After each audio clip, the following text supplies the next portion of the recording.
Hello students, welcome to my YouTube channel Millennium the Education. हम उम्मीद करता हूँ आप सब ठीक ठाक होंगे। स्टूडेंट सेल्फ स्टडी कर रहे होंगे एंड अभी इससे पहले आपने जो वीडियो देखी थी हमारी, वो पहला पार्ट था हमारा human transportation in human beings का पहला पार्ट था। आज हम लेकर आए आपके लिए सेकेंड पार्ट है ट्रांसपोर्टेशन इन ह्यूमन बींग्स का सेकेंड पार्ट, लाइफ प्रोसेस का सेकेंड पार्ट है हमारा ये।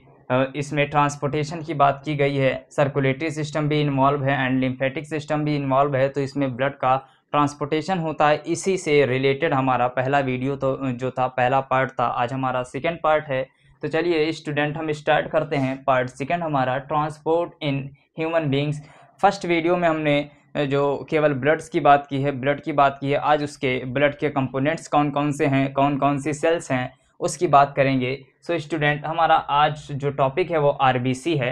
पार्ट सेकेंड में हम आरबीसी को पढ़ने वाले हैं, जिसको हम रेड ब्लड सेल्स कहते हैं। इसका दूसरा नाम है एरिथ्रोसाइट। जी हाँ स्टूडेंट, आप सही सुन रहे हैं, इसका दूसरा नाम एरिथ्रोसाइट है।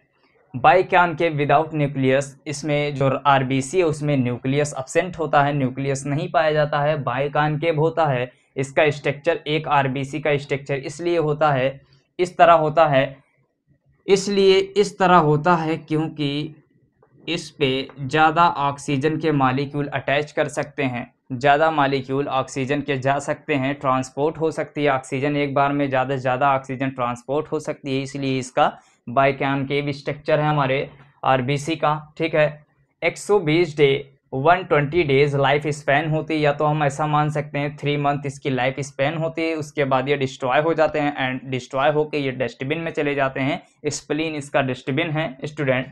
Erythrocyte contain iron rich protein. Erythrocyte में आरबीसी में हमारे आयरन रिच प्रोटीन पाई जाती है, जिसको हम हीमोग्लोबिन कहते हैं। हीमोग्लोबिन हमारी रेड प्रोटीन है, ये आरबीसी में पाई जाती है। इसी की मदद से हमारा ऑक्सीजन का ट्रांसपोर्ट होता है। ड्यू टू हीमोग्लोबिन की हेल्प से, या हीमोग्लोबिन जो प्रेजेंट होता है, इसलिए हमारा ब्लड जो होता है वो रेड दिखता है एंड ट्रांसपोर्टेशन इसी की वजह से संभव है। Transport mineral, oxygen, nutrients, hormones, इन सब का ट्रांसपोर्टेशन हमारा हीमोग्लोबिन या ब्लड करता है स्टूडेंट। तो इतनी बातें आपको समझ में आई हैं। अब देखिए आरबीसी बनती कहाँ पे है, ये हमारी बोन मैरो में बनती है। एंड बोन मैरो हमारी बहुत सारी जगहों पे पाई जाती है। जैसे अगर एक छोटा बच्चा है, अभी बड़ा नहीं हुआ है, तो उसमें हर जगह लगभग बोन मैरो पाई जाती है एंड आरबीसी का डेवलपमेंट होता है, आरबीसी का फॉर्मेशन होता है।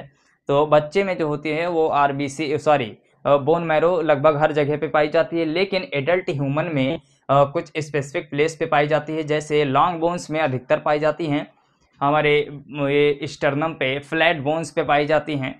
जो एडल्ट पर्सन है उसमें फ्लैट बोन्स पे ज़्यादा पाई जाती है, जैसे हमारी स्टर्नम की बोन हो गई एंड पेल्विस रीजन हो गया, जिसको हम कहते हैं कुल्हा रीजन, उसको पेल्विस रीजन कहते हैं। एंड हमारी जो लॉन्ग बोन है, फ्लैट बोन्स है, हमारी अपर आर्म में पाई जा सकती हैं। ठीक है, तो पाई जाती हैं, ऐसा मान लीजिए।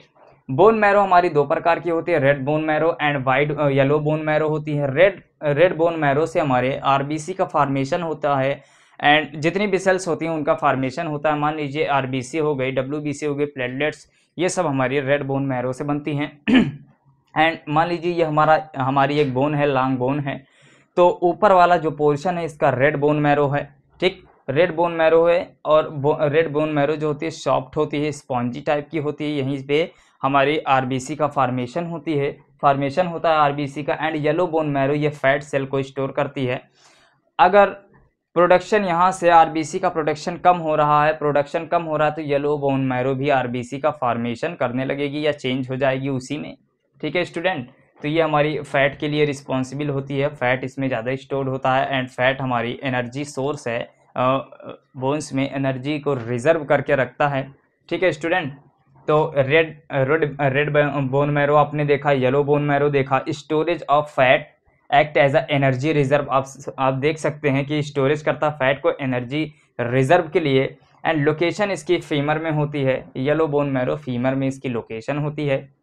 तो आपने देखा haemoglobin, due to this appear blood हमारा हीमोग्लोबिन की वजह से रेड दिखेगा, ट्रांसपोर्ट करेगा ऑक्सीजन का, न्यूट्रिएंट्स का, हार्मोन्स का एंड वेस्ट प्रोडक्ट जो होते हैं उनका ट्रांसपोर्टेशन करेगा।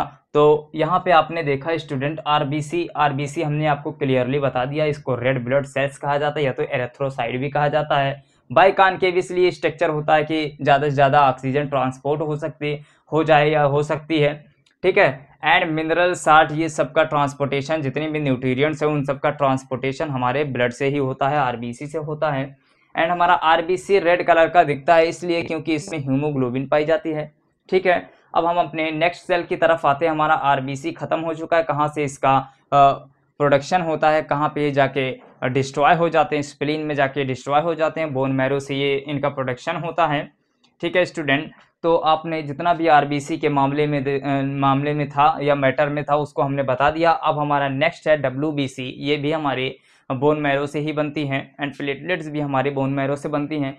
तो डब्ल्यूबीसी को हम वाइट ब्लड सेल्स भी कहते हैं, और जैसे कि नाम से पता चल रहा है कलरलेस, ठीक, डब्ल्यूबीसी नाम से पता चल रहा है हमारा कलरलेस है, इसमें कोई कलर नहीं होगा, हीमोग्लोबिन की कमी होगी। इसको हम ल्यूकोसाइड भी कहते हैं स्टूडेंट, इसको हम ल्यूकोसाइड भी कहते हैं। ये स्ट्रेंथ प्रोवाइड करती है और फॉरेन पार्टिकल जो हमारी बॉडी में बाहर से पार्टिकल्स आते हैं और डिजीज़ से लड़ने में हेल्प करती है, स्ट्रेंथ प्रोवाइड करती है बॉडी को, ठीक है।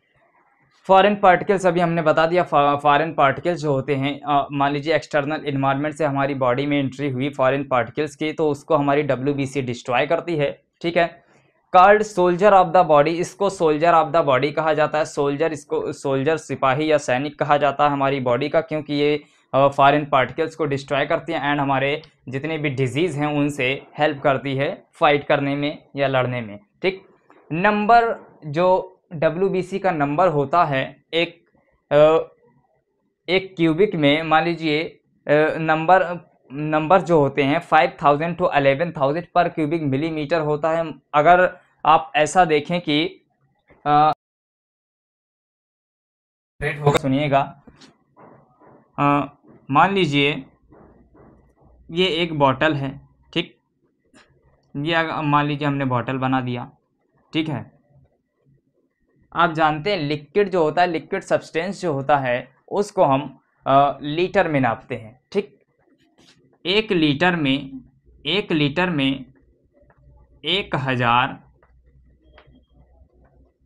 मिलीलीटर होते हैं, ठीक है।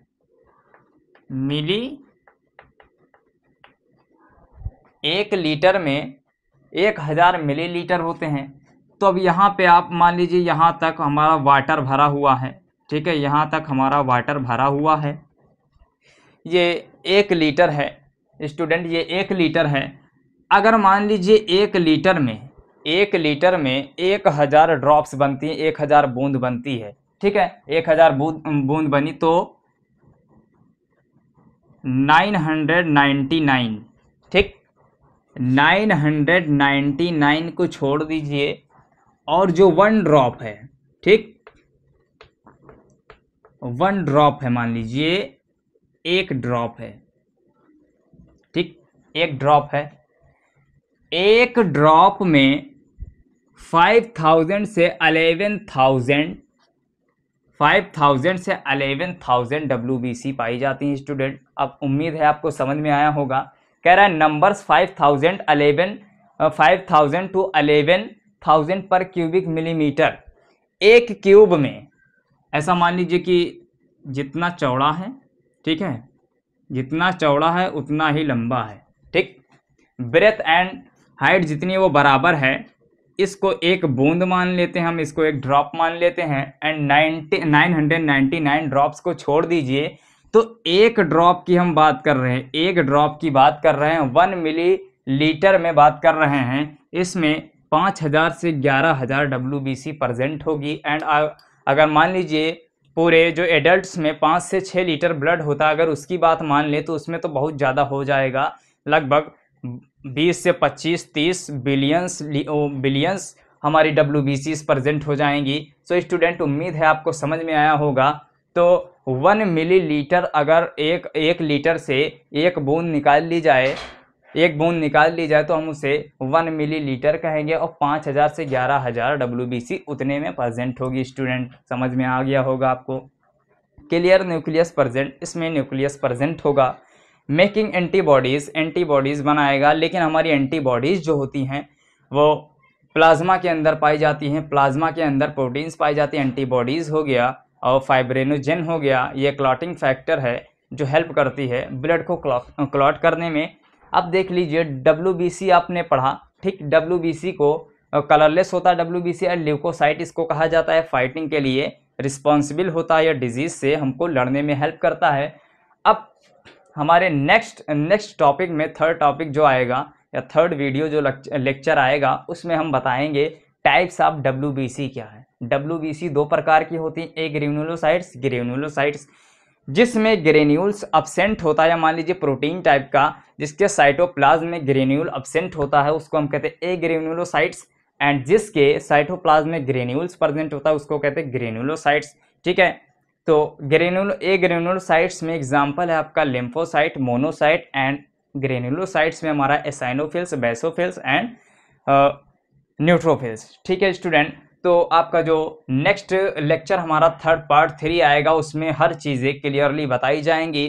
स्टूडेंट उम्मीद है आपको समझ में आया होगा। ऐसी हमारी नई वीडियो के लिए, नए अपडेट्स के लिए हमारे चैनल को सब्सक्राइब कीजिए एंड हमारी वीडियो को लाइक कीजिए एंड कमेंट कीजिए, जो आपको प्रॉब्लम आ रही है कमेंट कीजिए। तब तक के thank you, bye bye, tata. ठीक है स्टूडेंट।